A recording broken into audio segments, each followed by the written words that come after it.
I was aiming for about 4,500 calories a day.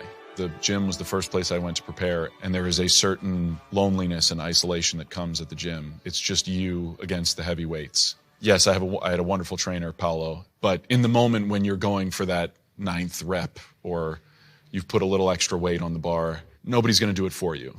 It's just you alone in your mind seeing if you can go a little bit further than you thought you could go.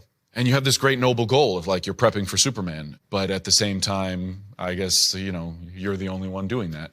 Juilliard prepared me surprisingly well, actually, when we were doing all of the stunt work, especially. I was astonished at how much I was drawing on the years of movement classes that we would do. We trained with Moni Hakim, and his classes were sort of the most classic Juilliard experience of super high intensity, almost to the point of being impossible. And a lot of, just holding your leg out and pointing and point and a flex for hours and hours and hours. It feels like a lifetime. It became so directly transferable to the stunt work and the flying, where I was strung up by my underpants and had to hold my limbs and my torso in this steady, exact position, and then as much as possible sort of relax my face and look like it was effortless.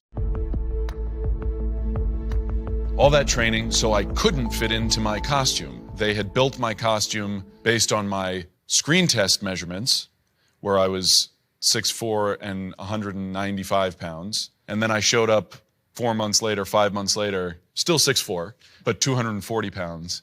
So that first fitting was a bit of a squeeze. There were always situations where things would work great in the fitting, and then you would get on set, you'd be in a specific flight pose or a specific fighting stance, and you would realize that this great move that the stunt team or the fight choreographer had come up with, you just couldn't do. You just physically couldn't do. I can't move my arm in that way. If I move my arm in that way, it moves the rest of me in this way, so we can't do what you think we can do.